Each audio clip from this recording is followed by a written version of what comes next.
Donc, la citation du jour.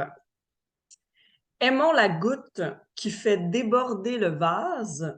C'est grâce à elle que commence le changement. Cette analogie-là pour dire aux gens quand ils commencent à avoir mal, il y a la goutte qui fait déborder le vase.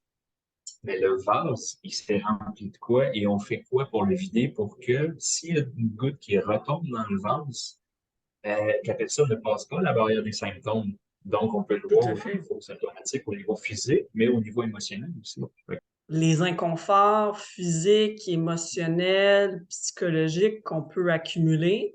Puis là, à un moment donné, il y a un élément de trop, que ce soit dans n'importe quelle de ces sphères-là, de ces aspects-là, et là, pouf, là, rien ne va plus, tu sais. Quand le barrage finit par céder, c'est là qu'il y a du changement. Puis, tu sais, dans le fond, c'est quand la résistance au changement, euh, en fait, on pourrait dire la volonté de changer devient plus grande que la résistance au changement, c'est là qu'il s'opère un peu de magie. Tu sais. Ben C'est là que oui. le barrage cède, c'est là que la goutte fait un trop plein, puis qu'on se met Mhm. en action. Tu sais. Une décision que tu as prise ou une manière de penser ou une manière d'être, une manière d'agir X à un tel moment de ta vie, euh, à ce moment-là, c'était possiblement la meilleure chose en fonction de qui tu étais à ce moment-là. Mais cette décision-là, elle peut devenir mortifère, hein, nous faire mourir à petit feu à un autre moment de notre vie parce qu'on n'a plus les mêmes besoins, parce qu'on a changé. Si après coup, tu te dis, ah, pourquoi j'ai pris cette décision-là? Ça prouve que tu as évolué grandement, probablement pour le mieux. Fait que ça veut dire qu'on a Mhm. cheminé, qu'on a changé.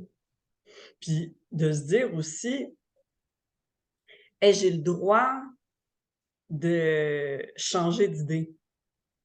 Imagine la pire situation ever. T'apprends ton chum, t'étais fiancé avec, t'es marié avec, il te trompe, il y a une maîtresse, vous vous séparez, divorcez, vendez la maison, nanana.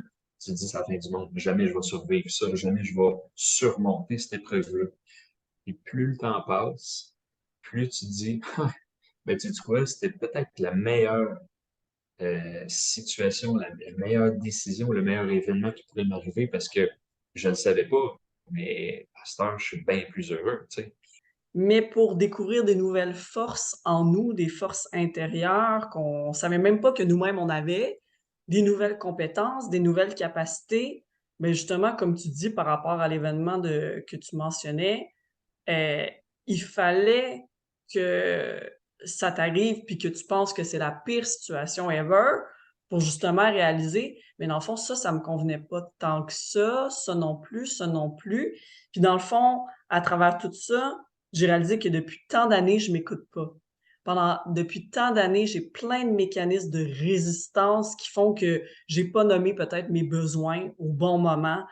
Si on reste dans le confort, si on reste dans nos patterns, dans nos pantoufles, des fois, on va, comme tu dis, résister jusqu'à temps qu'il y en ait un vraiment qui nous force à changer. Tu sais. Si je comprends bien, le type de changement numéro un, celui qui fonctionne pas, il focus sur le problème. Tandis que le type de changement numéro 2, il Exact. potentialise ce qui fonctionne dans le système. Quand on focus sur le problème, il n'y a rien de constructif qu'on va aller gagner derrière.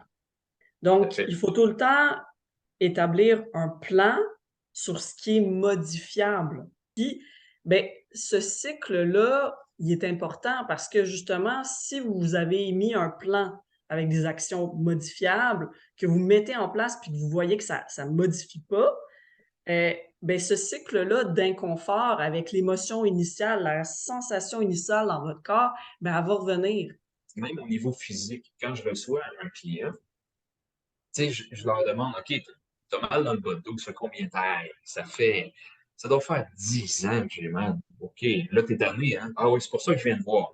La goutte qui fait déborder le vase. OK, il a pris action, je vais aller voir quelqu'un qui connaît ça.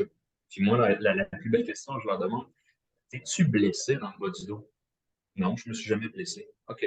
Y a-t-il des journées où est-ce que ça fait plus mal, puis des journées où ça fait moins mal? Oui, c'est vrai, il y a des journées que je le sens pas du tout, mais il y a des journées, c'est terrible. Est-ce que c'est réellement un problème de dos? Probablement pas. Parce que souvent, quand il arrive des malaises, des inconforts, des maux physiques, c'est qu'à un moment ou un autre, il y a un désalignement à un endroit, de toute façon. Exactement. Comment je pourrais faire Mhm, un reset puis repartir à neuf avec une mhm, nouvelle vision par rapport à ça? Fait que, comme on mhm. disait tantôt, nos pensées sont les projections de notre monde externe. Si on voit juste la boîte, il faut se poser la question, elle est où réellement la boîte? Qu'est-ce qui la crée? Elle vient d'où? Puis comment faire pour s'en débarrasser? Tu sais? Mais c'est Mm. cette goutte-là qui nous amène à réfléchir par rapport à ça. Puis c'est ça qui est beau. Voilà.